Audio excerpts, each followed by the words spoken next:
un gratte-ciel du Conteux en pleine nature. Je ne sais pas si vous voyez ici, là, il y a une ligne bien droite, on voit des puchets là. Ah, ça, c'est la ligne qui divise les deux terres. Et ce que je veux en venir avec ça, c'est que le gratte-ciel à matin, il veut parler de plusieurs affaires. Il aurait pu parler de la petite fille en Nouvelle-Écosse qui s'est suicidée. Ça, je dirais juste une chose. Les jeunes, si que vous retirez du plaisir à faire mal à un de vos amis ou quelque chose, parlez-en à vos parents. Il y a un problème là. Mais il n'y a rien qui ne se règle pas.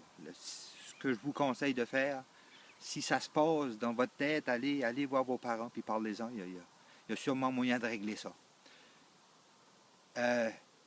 Une autre chose que j'aurais pu compter, puis que je crois que je vais compter dessus, c'est la publicité qu'on met sur Justin Trudeau, le chef du Parti libéral.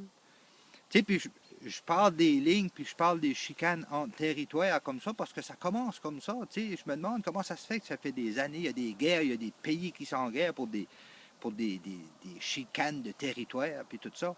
Mais quand tu gardes un pays comme le Canada en 2013, qui gaspille des fonds publics pour faire une publicité contre un chef de parti, Saint-Cybole, moi, des fois, ça me gêne d'être Canadien, juste à penser à des niaiseries comme ça n'a pas de bon sens en tout. Ça n'a pas de lieu d'être en tout. Dans un pays civilisé comme le Canada, je veux dire, on est un pays bilingue, on se vend de toutes sortes d'affaires, puis on fait des niaiseries de même, à faire travailler du monde, à trouver des défauts sur un candidat qui s'en va là pour essayer à servir son pays, que ça soit n'importe quelle allégeance politique, c'est des niaiseries, c'est des conneries. Puis je serais gêné, moi, d'être premier ministre, M. Harper, à matin, à cause de niaiseries de même. Puis enlever ça des zones au plus sacré. On n'est plus dans ce monde-là, Saint-Cybole. Bon, fini la montée de l'air, je vais vous conter mon histoire, parce que c'est une histoire de territoire comme ça. C'est un Canadien qui chasse le canard, mais il est proche des lignes américaines, puis à un moment donné, le canard, il tombe droit sur la ligne. La tête par les États-Unis, puis le derrière au Canada.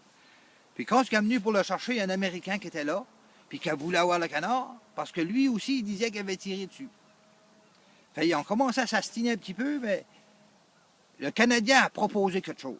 Il a dit, regarde, il dit le plus tough, là, le plus, comment est-ce qu'on dirait ça en bas français, le plus robuste des deux va l'emporter. Puis il dit, le concours qu'on va faire, il dit, on va s'installer face à face. Puis il dit, on va donner le droit à un de fesser l'autre. À coup de pied, on va dire le gars, dans les parties. L'Américain dit oui tout de suite. Le Canadien dit, c'est moi qui commence. L'Américain s'est installé là. Puis l'autre, il a sacré un bon coup de pied. L'autre a plié des genoux, il a tordu la face, il a même eu mal à des muscles qu'il ne savait même pas qu'il y avait avant. Il n'a pas crié rien d'autre, il a tout fait ça comme il faut. Puis là, quand il a été rétabli comme il faut, là, il a dit au Canadien, OK, il dit, Astur, c'est ton tour, installe-toi. Il dit, le Canadien, il a dit, je pense à ça, il dit, le canard, garde les dents pour toi. Bonne journée, puis au prochain gratte-ciel.